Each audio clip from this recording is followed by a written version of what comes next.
الرجيم بسم الله الرحمن الرحيم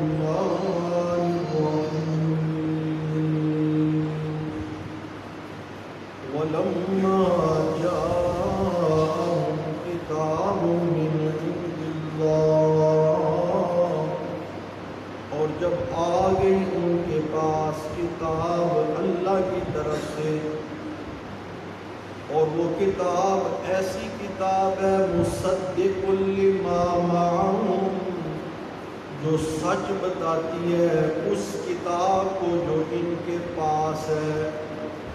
وَقَالُوا مِن قَبْلُ يَسْتَفْتِحُونَ عَلَى الَّذِينَ كَفَرُوا، اور وہ تھے اس سے پہلے اس بارے میں بتاتے عَلَى الَّذِينَ، ان لوگوں کو کفروا جو کافر ہیں، فَلَمَّا جَاءَهُمْ، پس جب آگی وہ ان کے پاس، ما عرفوا،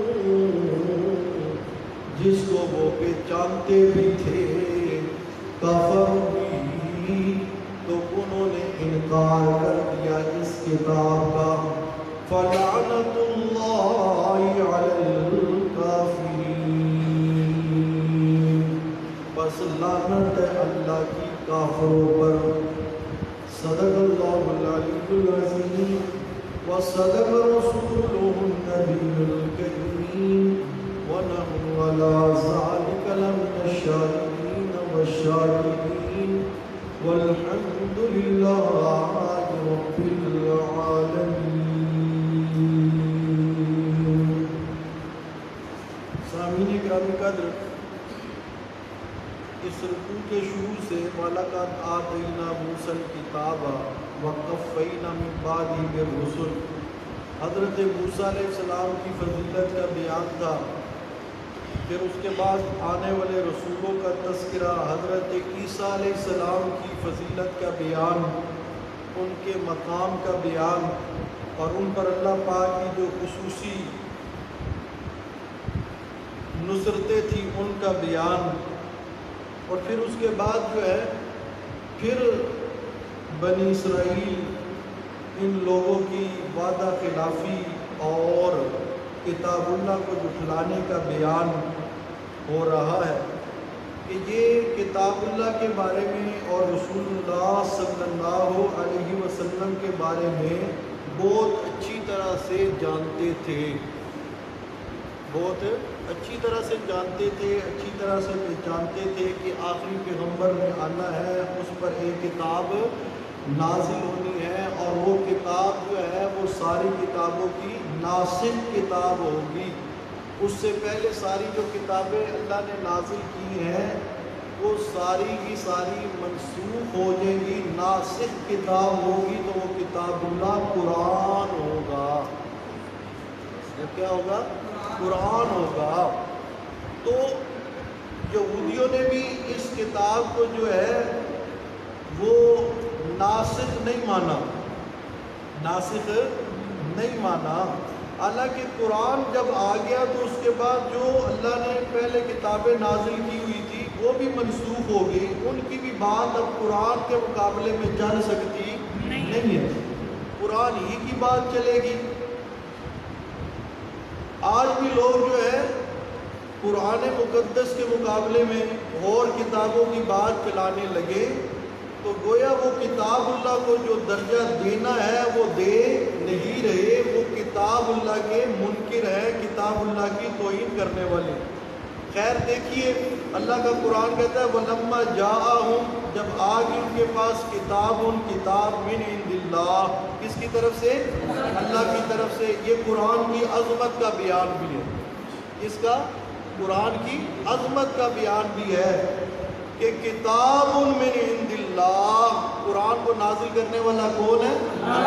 اور اس کے اندر جواب بھی ہے منکرین قرآن کا، منکرین رسالت کا، جو نبی پاک صلی اللہ علیہ وسلم کے بارے میں اور قرآن کے بارے میں یہ کہتے تھے یہ جو ہے منزل من اللہ نہیں ہے، یہ کلام اللہ نہیں ہے، بلکہ یہ محمد الرسول اللہ نے خود گھڑ لیا ہے، خود بنا لیا ہے۔ کیا کر لیا ہے؟ خود بنا لیا ہے. تو ان ساری باتوں کا جواب ہے اس کے اندر. فرمایا وَلَمَّا جَاءَهُمْ كِتَابٌ مِّنْ عِنْدِ اللَّهِ. اور اس کی عظمت کیا ہے کہ یہ ایسی عظیم کتاب ہے مُصَدِّقٌ لِّمَا مَعَهُمْ. یہ تو جو پہلی کتابیں ہیں نا ان کی تصدیق کرنے والی ہے. سبحان اللہ. ان کی کیا کرنے والی ہے؟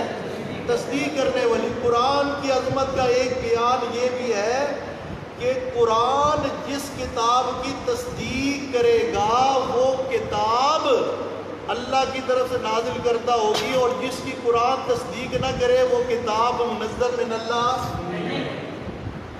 اور پیارے پیغمبر صلی اللہ علیہ وسلم صاحب قرآن کی شان بھی یہی ہے کہ وہ بھی مصدق بن کے آئے ہیں 1,24,000 پیغمبروں کے کم و بیش. جس پیغمبر کی جس رسول اور نبی کی تصدیق آمنہ کا لال کرے گا وہ نبی ہوگا. بات سمجھ آ رہی کہ نہیں؟ یہ پیارے پیغمبر کی عظیم الشان ایک شان اور فضیلت کا بیان ہے. اور ذرا توجہ کیجئے گا، پیارے پیغمبر کی شان یہ ہے کہ پیارا پیغمبر مصدق ہے 1,24,000 کم و بیش انبیاء کا. بات سمجھ آ رہی کہ نہیں؟ اب توجہ کیجئے گا، اگلی بات سنیے گا.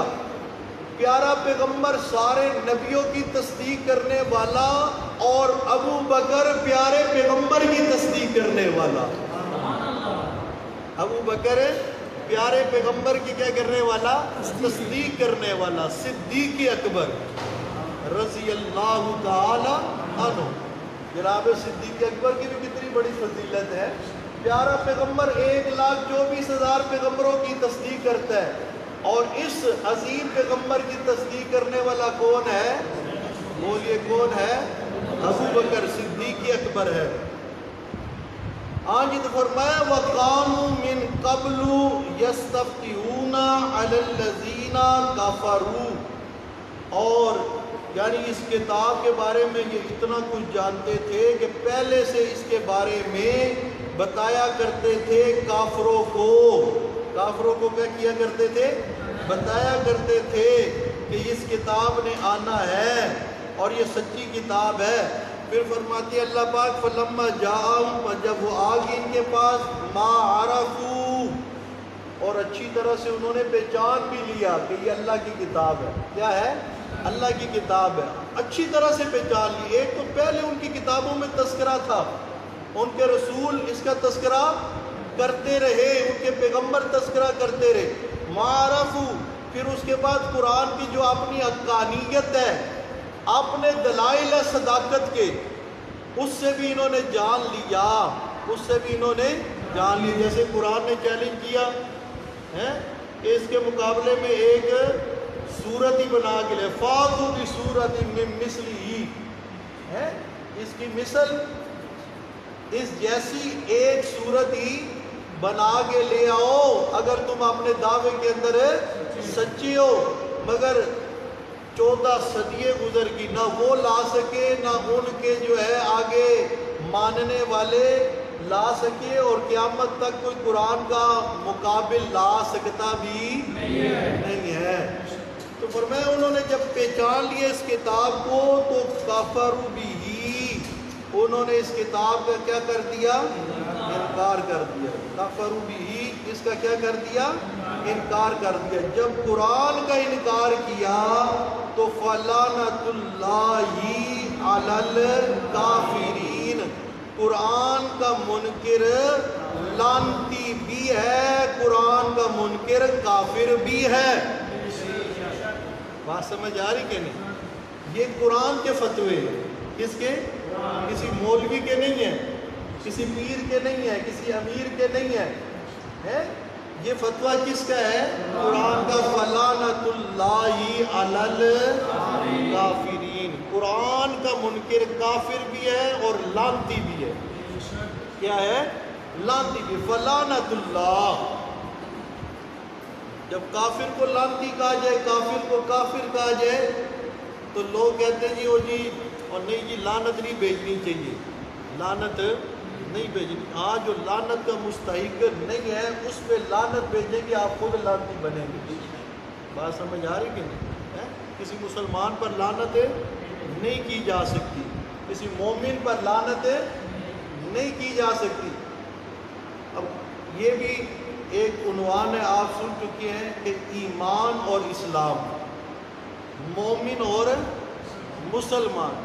مسلمان تو بہت سارے ہیں, مومن بہت کم ہے, مومن بہت کم ہے. انشاءاللہ پھر کسی موقع پر یہ قرآن و سنت کے دلائل کے ساتھ یہ عنوان بیان ہوگا. اس لیے اللہ پاک نے فرمایا اسلام کا دعویٰ مت کرو سورہ حجرات میں. بات سمجھ آ رہی ہے نہیں؟ بلکہ ایمان لاؤ. ایمان کیا جی؟ ایمان. ہاں جی توجہ کیجیے.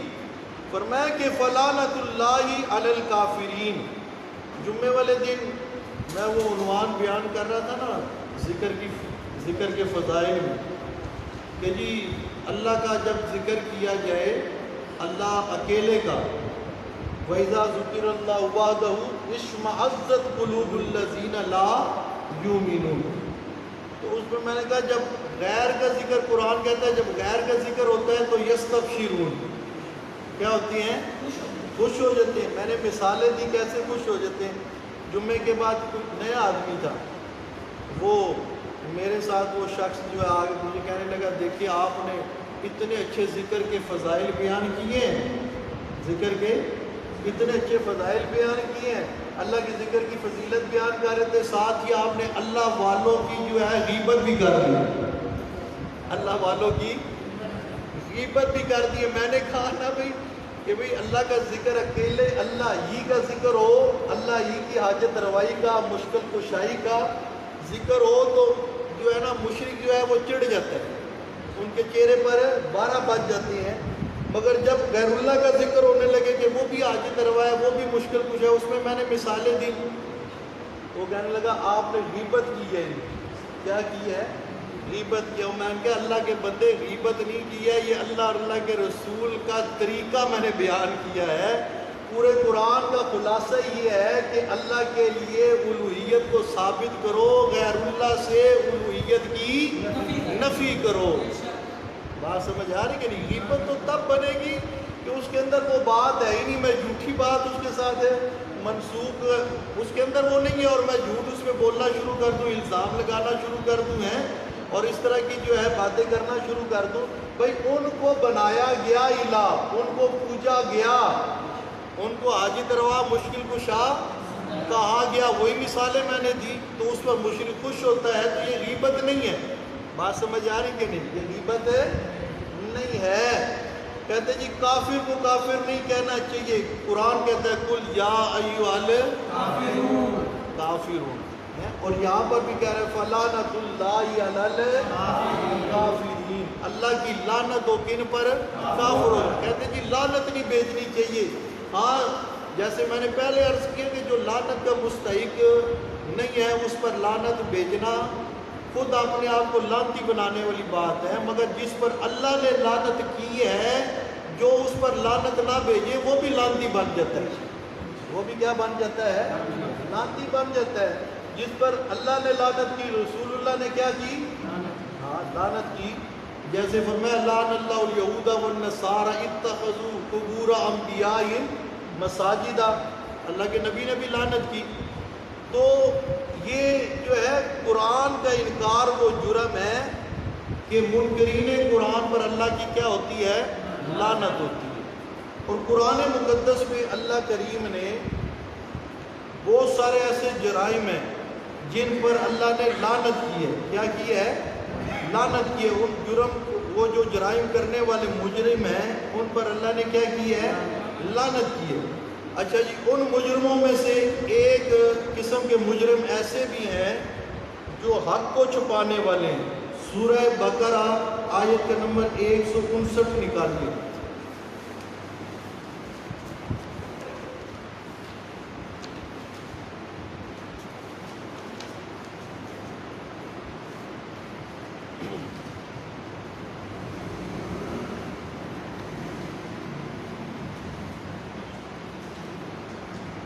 فرمایا ان الذین یکتمون ما انزلنا من البينات والهدى من بعد ما بيناه للناس في الكتاب أولئك يلعنهم الله ويلعنهم اللاعنون.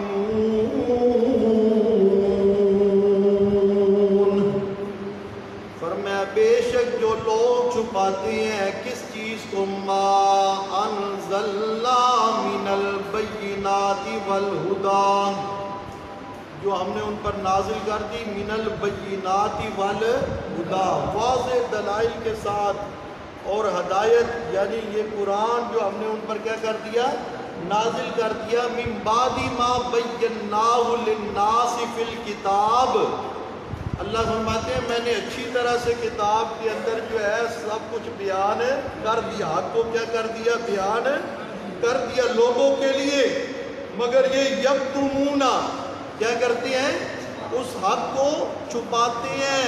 اللہ فرماتے ہیں دیکھو اولئک، یہی ہے وہ لوگ، یلعنہم اللہ، جن پر اللہ نے کیا کیا ہے، لعنت کی ہے، وَيَلْعَنُهُمُ اللَّاعِنُونَ، اور ان پر لعنت کرتے ہیں لعنت کرنے والے، ان پر لعنت کرتے ہیں لعنت کرنے والے، یعنی اللہ کی بھی لعنت، اللہ کے رسول کی بھی لعنت ہے، فرشتوں کی بھی لعنت، جنوں کی بھی لعنت، انسانوں کی بھی لعنت.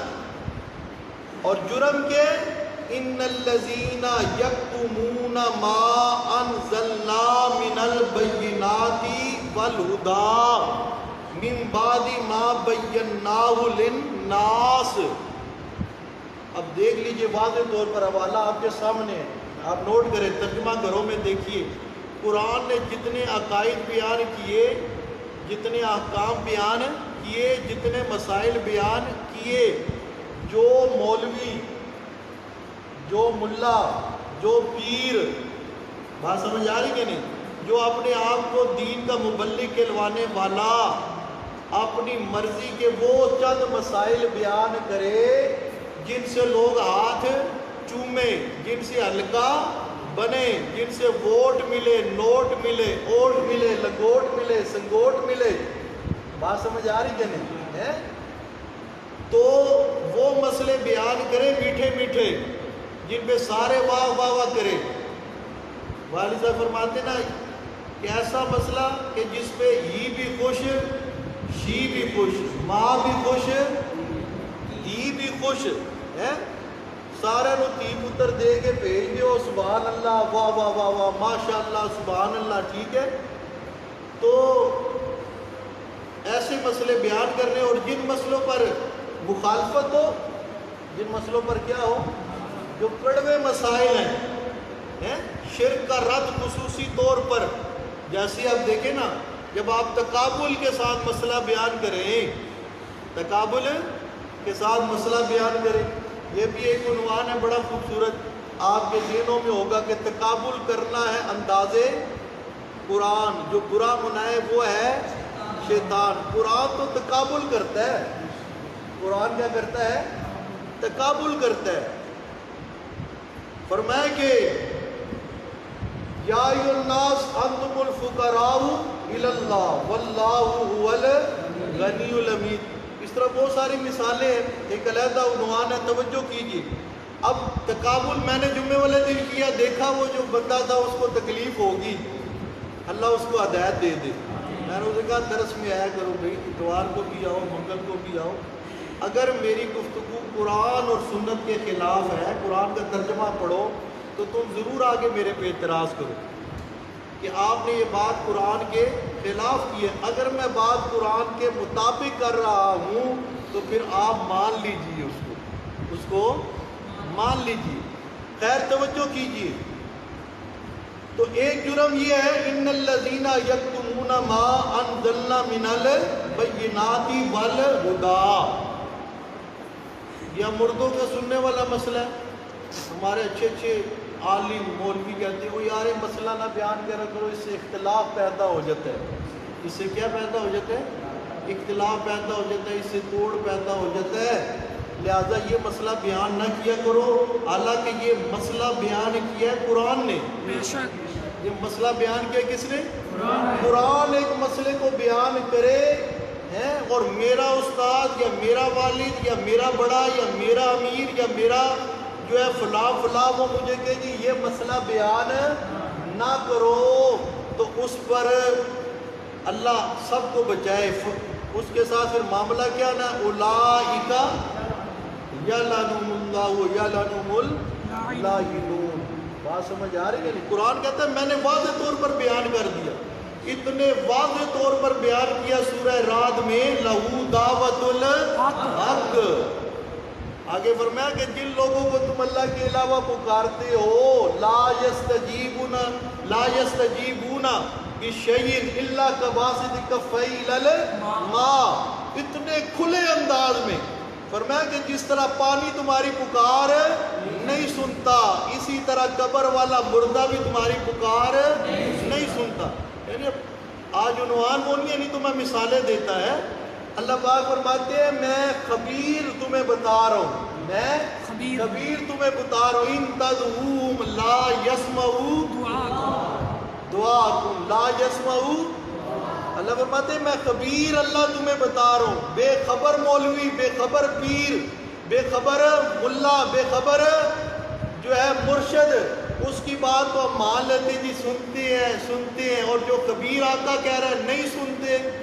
قیامت آ سکتی ہے، سن نہیں سکتے، خبیر کی بات نہیں مانتے، اور پھر کہتے ہیں کہ نہیں یہ مسئلہ بیان نہ کیا کرو، یہ مسئلہ ہی چھوڑ دو۔ تو یہ مسئلہ جس کو قرآن بیان کرے اسے لوگوں کی چاہت کے لیے چھوڑ دینے والا لعنتی ہوتا ہے۔ بے شک بات سمجھ آ رہی ہے نہیں؟ اگر بات میں غلط کر رہا ہوں تو آپ میرے سے سوال کریں، بات کریں، میں بیٹھا ہوں یہاں۔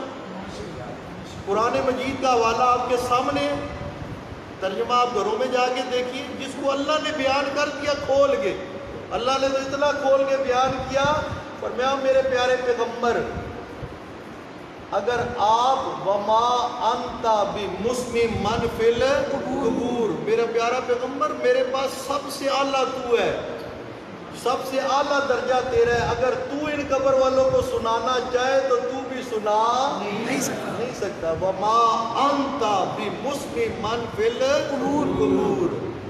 بات سمجھ آ رہی کہ نہیں؟ اور مولوی جو ہے جب یہ قرآن کی واضح آیت آ جاتی ہے تو وہ یہود و نصارہ کے نقش قدم پر چلتے ہوئے یہودی مولویوں کی پیروی کرتے ہوئے کہتے جی یہاں پہ سما کی نفی نہیں، اسما کی نفی ہے، سنانے کی نفی ہے کہ آپ نہیں سنا سکتے، وہ سن سکتے ہیں۔ توجہ کیجیے ذرا، وہ پیارا پیغمبر، زندہ پیغمبر، عالی شان پیغمبر، پیغمبروں کا امام پیغمبر، روح مال جسد کے قبر کے اوپر کھڑا ہو کے وہ اپنی بات مردے کو نہیں سنا سکتا، مگر وہ مردہ، بات سمجھ آ رہی کہ نہیں؟ کیا مردہ جس پر موت آ چکی ہے وہ سن سکتا ہے، تو یہ میرے پیارے پیغمبر کی توہین نہیں تو اور کیا ہے؟ بے شک بے شک۔ بات سمجھ آ رہی کہ نہیں؟ یہ توہین نہیں تو اور کیا ہے؟ اور بھئی امام الانبیاء اپنی بات نہیں سنا سکتا مگر مردہ سن سکتا ہے۔ اللہ ہمیں پیارے پیغمبر کی ایسی توہین سے بچائے اور قرآن کو من و ان ماننے کی توفیق عطا فرمائے۔ بات سمجھ آئے؟ جو مسئلہ اتنا واضح اللہ نے بیان کر دیا، پھر کہ جی نہیں اس کو نہ بیان کیا کرو، توڑ پیدا ہو جاتا ہے، اور نہیں جی اختلاف پیدا ہوتا ہے، نہیں کرنا چاہیے، یہ نہیں کرنا چاہیے، وہ نہیں کرنا چاہیے۔ او بھائی یہ چھوٹا جرم نہیں ہے، یہ ان جرائم میں سے ہے کہ جن جرائم پر اللہ کی طرف سے کیا ہوتی ہے؟ ہاں جی۔ اچھا جی، اب قرآن بیان کر رہا ہے وہ کون سے جرائم ہے جن پر جو ہے جو کرے اس مجرم پر اللہ کی کیا ہوتی ہے؟ لعنت ہوتی ہے۔ ہاں جی آگے چلیے، جھوٹوں پر اللہ کی لعنت ہوتی ہے۔ سورہ آل عمران آیت کے نمبر 61، جھوٹوں پر اللہ کی لعنت۔ ایک اور جرم جس پر بندہ لعنتی بن جاتا ہے، سورہ آل عمران آیت کا نمبر 61،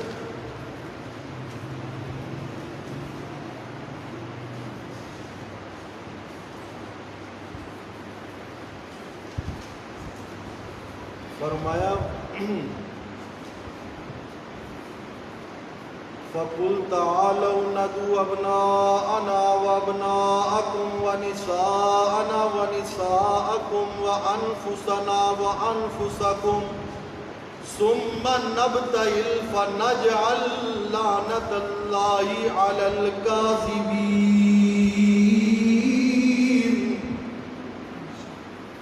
فرمایا میرے پیارے پیغمبر فَمَنْ حَاجَّكَ فِيهِ مِنْ بَعْدِ مَا جَاءَكَ مِنَ الْعِلْمِ، آپ کو جو ہم نے علم دے دیا ہے، آپ کے پاس جو یہ حق آ گیا ہے، اس حق آ جانے کے بعد، علم آ جانے کے بعد جو آپ کے ساتھ جھگڑا کرے پھر حق کو نہ مانے، آپ ان کو چیلنج کیجئے۔ آپ ان کو کیا کیجئے؟ چیلنج کیجئے۔ کس چیز کا چیلنج کیجئے؟ مناظرے کا نہیں، مباحثے کا، مجادلے کا نہیں، فرمایا مباہلے کا چیلنج کیجئے۔ کس کا؟ مباہلے کا چیلنج کیجئے۔ اب مباہلہ کیا چیز ہے ذرا وہ بھی دیکھیے گا یہاں۔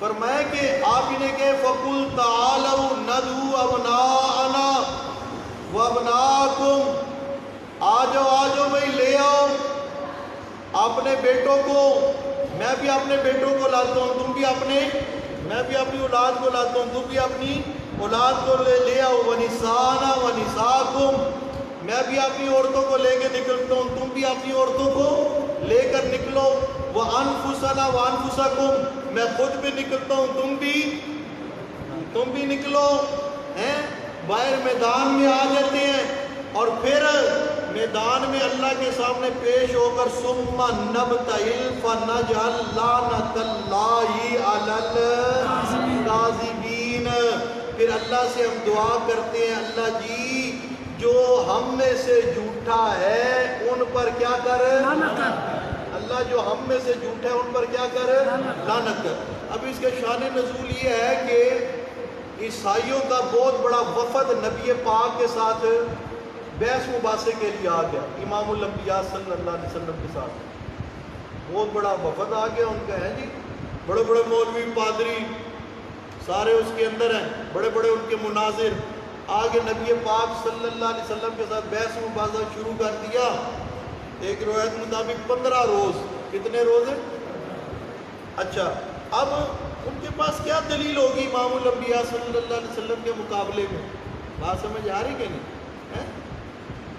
تو دلائل انہوں نے کیا کرنا تھے؟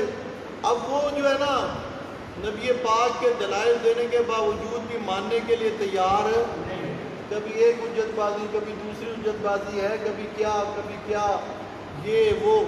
اللہ پاک نے فرمایا نہیں، آخری حل اب یہی ہے، آخری حل یہی ہے، اور وہ حل کیا ہے کہ انہیں کو تم بھی اپنی آل اولاد کے ساتھ باہر نکلو نا، میں بھی اپنی آل اولاد کے ساتھ باہر نکلتا ہوں، میدان میں جاتی ہیں، اللہ کے سامنے جا کے کہتے ہیں اللہ جی ان کا یہ نظریہ ہے، میرا یہ نظریہ ہے، ان کا یہ عقیدہ ہے، میرا یہ عقیدہ ہے، میں اکیلے اللہ ہی کو الہ ماننے والا ہے، اللہ کے بارے میں میرا عقیدہ یہ قل هو اللہ احد اللہ الصمد لم یلد ولم یولد ولم یکن لہ کفوا احد، یہ عقیدہ تثلیث والے، تیرے علاوہ اوروں کو الہ ماننے والے، یہ تیری اولاد ماننے والے، بات سمجھ آ رہی کہ نہیں ہے؟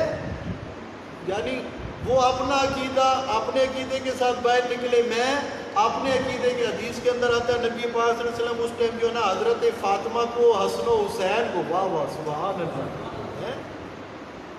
ان کو لے کر جو ہے اپنی بیٹی کو بھی، آگے سے ان کی اولاد کو بھی باہر جب میدان میں نکلے نا، اور اسی لیے کہ اب کیا کرنا ہے، اللہ سے دعا کرنی ہے اللہ جو ہم میں سے جھوٹا ہے اس پر کیا کر، لعنت کر۔ جب ان عیسائیوں نے، پادریوں نے، ان کے مولویوں نے دیکھا نا وہ اتنے نورانی چہرے، چمکتے دمکتے چہرے، سبحان اللہ سبحان اللہ، سمجھتے تو تھے نا وہ، بات سمجھ آ رہی کہ نہیں؟ حق کو ما عرفوا فکفروا بھی، جانتے تو تھے وہ حق کو، ضد اور اناد اور کھڑپینچی کے لیے جو ہے حسد کی وجہ سے مانتے نہیں تھے، وہ وہاں سے بھاگ گئے، وہاں سے کیا ہوئے؟ میدان سے بھاگ کے نبی پاک کے سامنے مبالغے کے لیے آئے نہیں، نبی پاک کے سامنے مبالغے کے لیے آئے نہیں۔ اللہ پاک نے یہ چیلنج جو ہے نا، یہ قرآن مقدس میں 3 جگہ کیا ہے کافروں کو۔ بات سمجھ آ رہی کہ نہیں؟ یہاں عیسائیوں کو بھی ہو رہا ہے، یہودیوں کو بھی ہوا ہے۔ اب ذرا یہ آپ دیکھیے گا، اس حوالے کو نکال ہی رکھیے، یہ سورہ بقرہ نکالیے اور سورہ بقرہ کی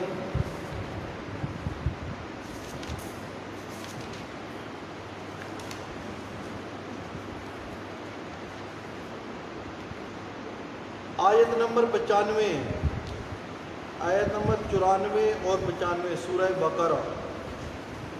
یہ آگے ہمارے سبق کے ساتھ یہ آگے بھی آ جائے، خالی ربط لگا رہا ہوں۔ فرمایا قُلْ إِنْ كَانَتْ لَكُمُ الدَّارُ الْآخِرَةُ عِنْدَ اللَّهِ خَالِصَةً مِنْ دُونِ النَّاسِ فَتَمَنَّوُا الْمَوْتَ إِنْ كُنْتُمْ صَادِقِينَ وَلَنْ يَتَمَنَّوْهُ أَبَدًا بِمَا قَدَّمَتْ أَيْدِيهِمْ وَاللَّهُ عَلِيمٌ بِالظَّالِمِينَ۔